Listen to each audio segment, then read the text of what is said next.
जय हिंद दोस्तों। 11th class mathematics के यूनिट फर्स्ट सेट्स में आज हम पढ़ने वाले हैं टाइप ऑफ सेट्स, समुच्चय के प्रकार। इस लेक्चर में हम आज समुच्चय के प्रकार, टाइप ऑफ सेट्स के बारे में पढ़ेंगे। यूट्यूब चैनल को आप सब्सक्राइब कर लें ताकि आपकी कोई भी क्लास छूट ना पाए। वीडियो को स्टार्ट करते हैं। यहाँ पर हम देखते हैं समुच्चय के प्रकार में पहला एकल समुच्चय।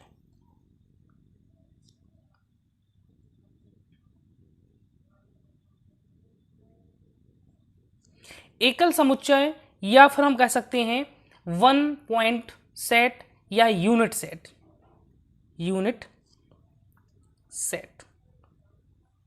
एकल समुच्चय की बात करते हैं कि वह समुच्चय, लिखते हैं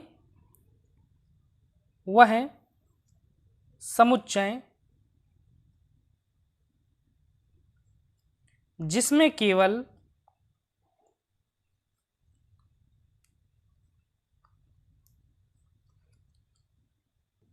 अवयव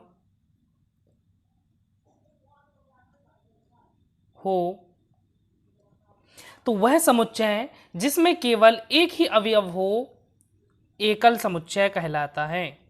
एकल समुच्चय कहलाता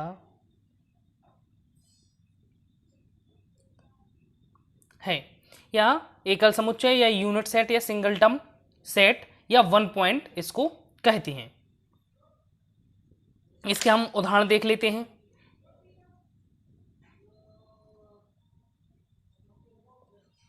उदाहरण की यदि हम बात करें तो जैसे कि एक समुच्चय है जिसमें केवल एक ही अवयव है, वो है शून्य। यदि हम बात करें तो एक समुच्चय है जिसमें केवल एक अवयव है, एक। तो इन समुच्चयों को हम क्या कहते हैं? एकल समुच्चय या यूनिट सेट कहते हैं। इसको हम, ये तो हमने रोस्टर रूप में लिखा, यदि हम समुच्चय निर्माण रूप में यदि लिखना चाहें तो लिख सकते हैं x सच दैट x एक विषम संख्या है, एक विषम संख्या है तथा x ऋण 3 बराबर 0। तो यह भी एक क्या होगा? एकल समुच्चय होगा। रिक्त समुच्चय या एम्प्टी सेट क्या कहलाता है? इसको हम देखते हैं कि वह समुच्चय जिसमें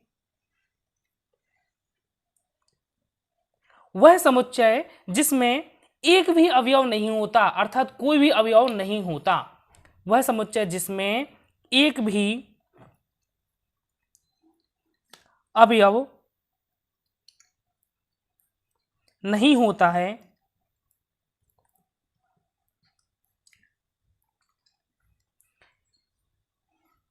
रिक्त समुच्चय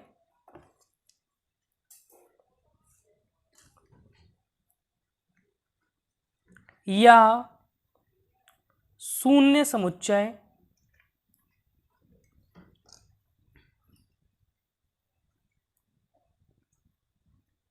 कहते हैं। तो हम यह कह सकते हैं रिक्त समुच्चय, एम्प्टी सेट जो होता है कि वह समुच्चय जिसमें एक भी अवयव नहीं होता, तो वह समुच्चय रिक्त समुच्चय कहलाता है, या उसी को हम शून्य समुच्चय कहते हैं, एम्प्टी सेट कहलाता है। यह हम बता दें कि जो रिक्त समुच्चय होता है उसको हम फाई के द्वारा प्रदर्शित करते हैं। रिक्त समुच्चय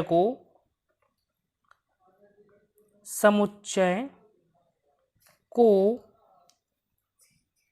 फाई द्वारा प्रदर्शित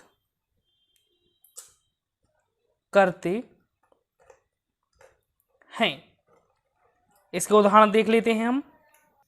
उदाहरण a बराबर x सच दैट x की वैल्यू 1 से तो बड़ी है लेकिन 2 से छोटी है और x एक प्राकृतिक संख्या है, प्राकृतिक संख्या है। तो यहां पर हमें दिया गया है कि a बराबर x such that x greater 1 less 2, जहां x एक नेचुरल नंबर है।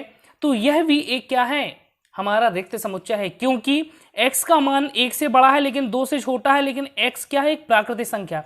तो ऐसी कोई भी प्राकृतिक संख्या नहीं होती जो 1 से बड़ी हो लेकिन 2 से छोटी हो। यहां परिमित समुच्चय की यदि बात करें फाइनाइट सेट्स की, तो वह समुच्चय जिसमें अवयवों की संख्या सीमित होती है वह परिमित समुच्चय कहलाता है। लिखते हैं कि वह समुच्चय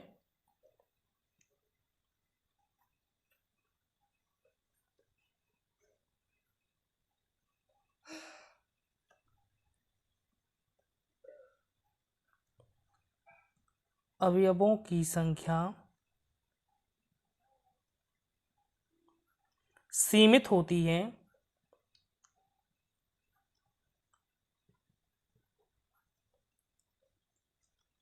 परिमित समुच्चय कहलाता है।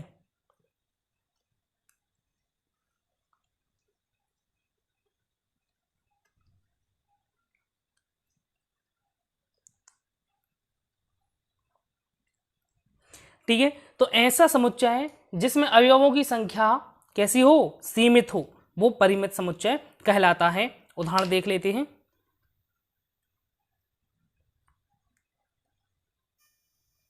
उदाहरण ए बराबर AEIOU। तो यदि हम यहां पर देखें कि जो समुच्चय ए है इसमें अवयवों की संख्या क्या है, सीमित है, क्योंकि इसमें 1 2 3 4 5 5 ही अवयव हैं। और देख लेते हैं।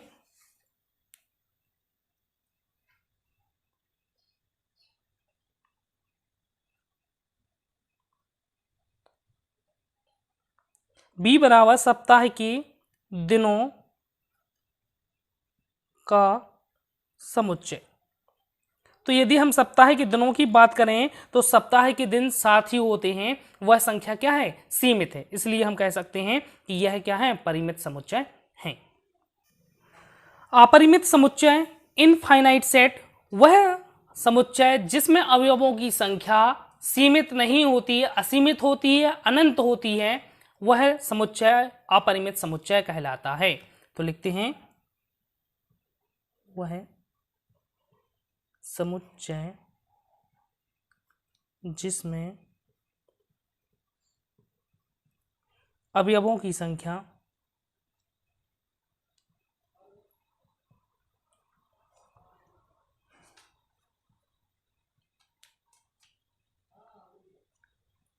अनंत होती है,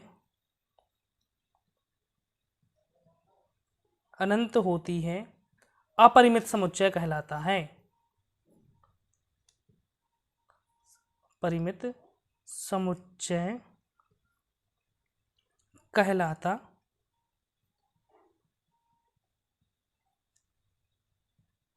तो हम क्या कह सकते हैं कि वह समुच्चय है जिसमें अवयवों की संख्या अनंत होती है, अपरिमित समुच्चय कहलाता है। अनंत होती है, असीमित होती है, तो क्या कहलाता है, वो अपरिमित समुच्चय कहलाता है, अनंत समुच्चय कहलाता है, इनफाइनाइट सेट कहलाता है।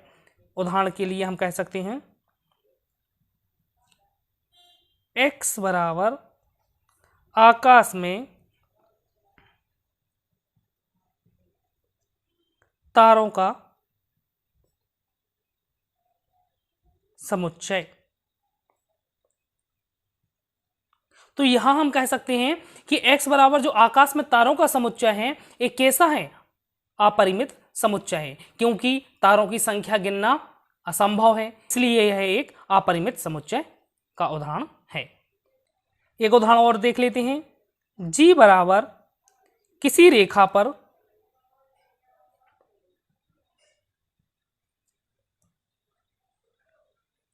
स्थित सभी बिंदुओं का समुच्चय, बिंदुओं का समुच्चय। तो यदि हम एक रेखा पर स्थित बिंदुओं की बात करें तो उन बिंदुओं की संख्या अनंत होती है, इसलिए हम कह सकते हैं कि क्या है, एक अपरिमित समुच्चय है। एक उदाहरण और देख लेते हैं। x सच दैट x एक सम संख्या है।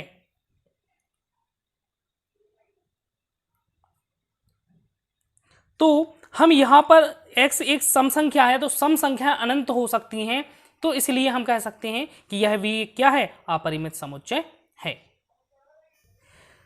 समान समुच्चय या इक्वल समुच्चय की बात करें तो समान समुच्चय बतलाने के लिए हमें किन्हीं दो समुच्चयों की आवश्यकता होती है। यदि दो दिए गए समुच्चय हैं हमारे पास, यदि उनमें ए समुच्चय के सभी अवयव बी समुच्चय के सभी अवयव के समान हैं, या बी का प्रत्येक अवयव ए के सभी अवयवों के समान है, तो इस तरीके से समुच्चय समान समुच्चय कहलाते हैं।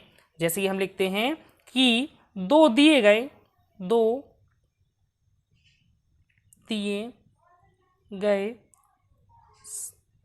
समुच्चय, दो दिए गए समुच्चयों ए और बी में हम देखते हैं, दो दिए गए समुच्चय ए और बी में यदि ए का प्रत्येक अवयव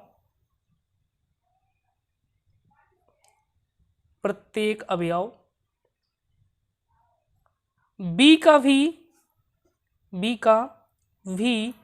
अवयव है।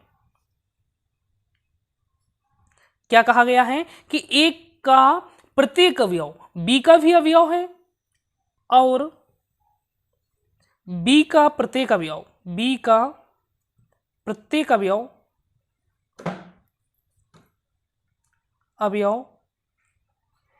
ए का भी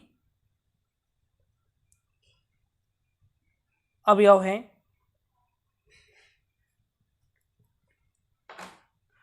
तो इस समुच्चय ए और बी, तो समुच्चय ए और बी समान समुच्चय कहलाते हैं।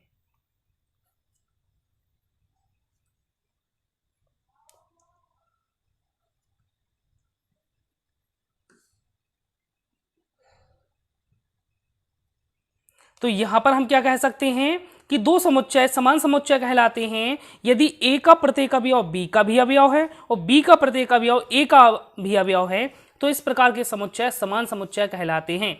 जैसे कि हम उदाहरण देखते हैं कि हमें दिया है कि जैसे कि ए बराबर हमें दिया है 1 3 5 7 9, बी में हमें समुच्चय दिया है 3 5 9 7 1। यदि हम इन समुच्चयों को देखें ए और बी को, तो यहां पर ए में जो अवयव हैं 1 3 5 7 9 और बी में जो अवयव हैं 3 5 9 7 1, यदि हम इनको ध्यान से देखें तो 1 3 5 7 9 मतलब दोनों में कैसे हैं, समान अवयव हैं, बस इनके क्रम एक चेंज हैं। तो हम कह सकते हैं ये क्या कहलाते हैं, समान समुच्चय कहलाते हैं। तब हम कह सकते हैं तब ए बराबर है बी के। तो इस प्रकार हम कह सकते हैं यह क्या है, समान समुच्चय हैं। यदि हम इसी में कहें जैसे समान समुच्चय है, असमान समुच्चय की बात करें तो यदि ये दोनों समान नहीं हैं तब क्या कहलाएंगे, वो असमान समुच्चय कहलाएंगे। जैसे उदाहरण के द्वारा हम उसको समझ लेते हैं। असमान समुच्चय, उदाहरण के द्वारा उदाहरण ए में अवयव हैं 1 3 5 7 9 और बी में जो अवयव हैं वो हैं 1 3 7 9 11। यदि हम इन दोनों समुच्चयों को देखें तो जो समुच्चय ए है उसमें 1 3 5 7 9 है, लेकिन जो समुच्चय बी है उसमें 1 3 7 9 11 है। लेकिन ए में ए समुच्चय जो है उसमें 11 अवयव नहीं है, इसलिए ये समुच्चय होंगे तब जो समुच्चय ए है बराबर नहीं है बी के, क्योंकि ये दोनों आपस में बराबर नहीं है, इसलिए हम इसको इस तरीके से प्रदर्शित करते हैं। तुल्य समुच्चय इक्विवेलेंट सेट, दो परिमित समुच्चय तुल्य समुच्चय कहलाते हैं यदि उन परिमित समुच्चयों में अवयवों की जो संख्या है वह समान हो। हम लिखते हैं दो परिमित समुच्चय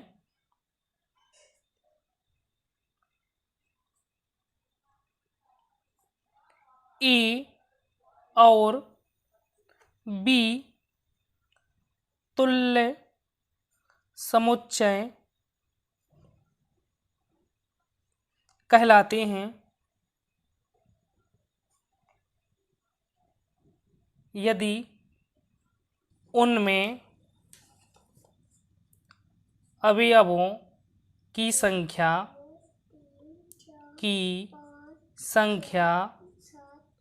समान हो।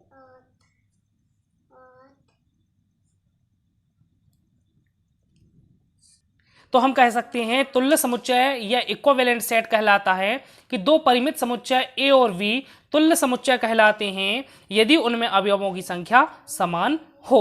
उदाहरण के लिए हम कह सकते हैं ए बराबर 1 2 3 4 5 और बी बराबर हमें दिया है 8 9 10 11 12। तो यदि हम यहाँ पर समुच्चय ए में नंबर ऑफ ए मतलब यदि समुच्चय ए में अवयवों की संख्या की बात करें तो अवयवों की संख्या क्या है 5 है, और यदि हम समुच्चय बी में नंबर ऑफ वी की बात करें अवयवों की बात करें तो यहाँ पे भी क्या है 5 है। तो हम इसलिए कह सकते हैं इसलिए एन ए बराबर एन वी, इसलिए समुच्चय ए और वी तुल्य समुच्चय कहलाते हैं जब उन समुच्चयों में नंबर ऑफ एलिमेंट बराबर होते हैं, तब वह समुच्चय इक्विवेलेंट सेट या तुल्य समुच्चय कहलाते हैं।